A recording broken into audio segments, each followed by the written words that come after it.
If you're just getting started on YouTube, you probably want to know what are the main things that I need to produce high quality video content. Of course, if you're also just getting started, you probably also want to know what are some of the best ways to do a setup, and also what are some different levels of budget gear that you can use that aren't going to break the bank. Well, I'm going to show you my YouTube setup, all the different gear that I use, as well as some different levels of budget gear that you can use to get high quality video and not break the bank. All right, so starting out, let me just give you a really basic overview of what my setup looks like. And really, at a glance, this is what my setup is. It's very simple.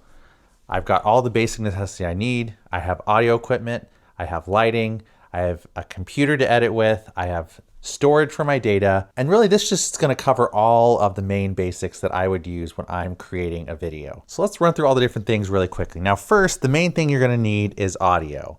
And now this is the main audio that I use, but let's start on the lower end. Let's start with just the bare minimum. And the bare minimum I would say is you really just need a lav mic. And this lav mic is literally, I think $6, maybe $7. Super basic. I think it comes in a pack of 3 from Amazon.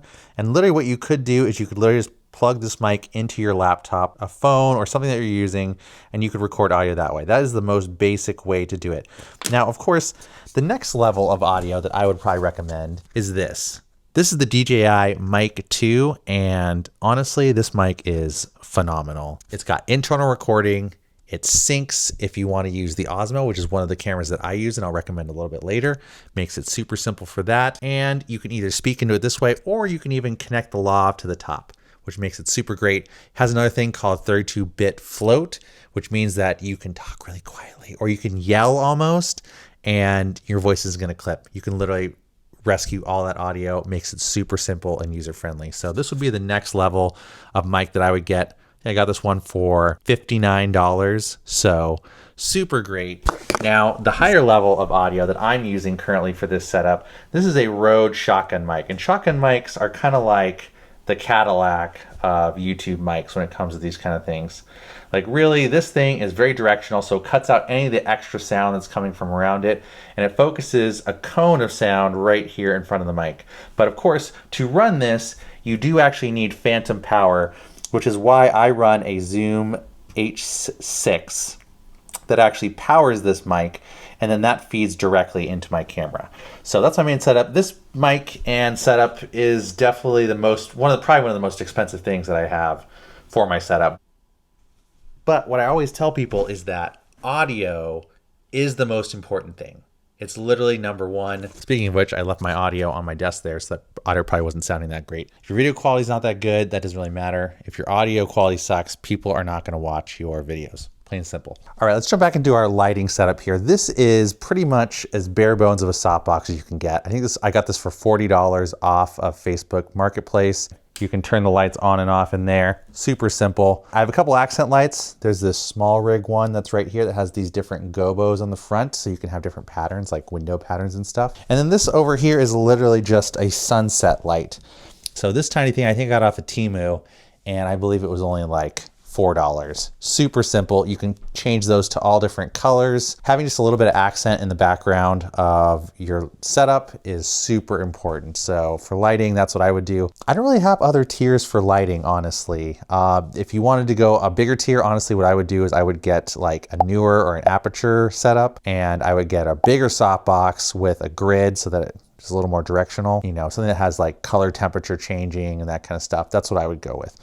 Now for the next part of the setup, obviously what you need is something to edit on. This is a MacBook M1. I think M1 still works great. You don't need the latest and greatest, and I think you can get these for a pretty good price now. And of course, when it comes to editing software, DaVinci Resolve is free. That's where I would go first. I use both Final Cut Pro and Adobe.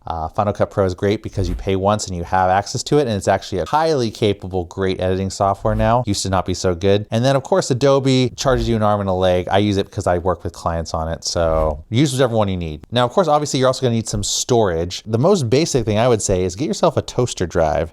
This thing is a toaster drive, and it takes basically these plug-in SATA drives. You can get these 4 terabyte drives for $89. And so that is just a steal. Once you get the toaster for like 40 bucks all in, you can literally just keep getting drives, and that's a pretty good amount of storage for that.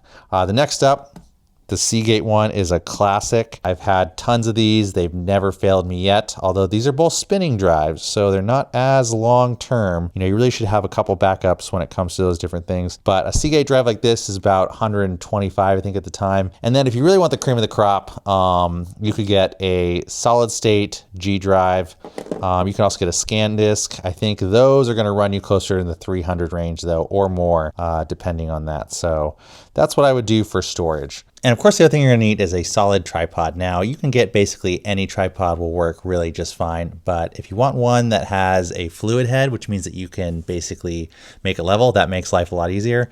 If not, the most basic one that you can find on Amazon will work honestly just fine. Now, when it comes to the camera setup, we have just a very basic, this is the Moman teleprompter. This one literally just clips right on the front of the camera here. The teleprompters are just great because it really helps speed up the workflow and the process here. So this camera doesn't flip out in the back, so I actually have a secondary monitor so I can make sure the focus is working if you don't have automatic focus. I don't. And so it's very important that I have some sort of external monitor. Also, because I'm shooting on the Sony a7S, the only way for me to get 4K if I wanted it is with this external monitor. So that's one kind of drawback. But literally this older mirrorless camera is $600, I think now. If you want a high-end camera, then the Sony is a great way to go because that way you really can get a better lens for whichever camera body. Don't spend extra money on the camera body, spend extra money on the lenses. That's what you want to do. And I just have a Tamron lens on here. This one works great. It's not the sharpest lens, but it works really good. Of course, some other options that you could do are you could do the classic Canon Nifty 50 1.8. I think you can literally get this for 80 bucks on eBay right now. It's crazy. You could also go with some vintage lenses. Those would run you like 50, 60 bucks. And Rokinon, actually, these Cine lenses are fantastic and they're a really good price as well. So you do have quite a few good options that are more in the budget range. Now, when it comes to cameras, you don't even have to go mirrorless if you don't want to. You could literally go the Osmo Pocket 3. That's what I'm shooting on right now. And honestly, this camera, if I didn't have a mirrorless one, I would probably start on this one. It's a great mid-range one. It just works so well, especially with the DJI Osmo mic. It's hard to beat. It really is hard to beat. But of course, the other thing I'll say is that if you're just starting out, if you have a phone, like just any kind of standard iPhone, my iPhone is an XR and it's from 7 years ago. And I could even shoot on this thing and it would really shoot just as well too. So I'll have links for all these different things in the description. When you're just getting started on YouTube, you really don't need the latest, fanciest gear. You just need stuff that works well. And here on this channel, we do all kinds of content that is about helping you grow on YouTube. So check out some of the other videos. There's one right here that you might be interested in. And as always, we'll see you in the next one.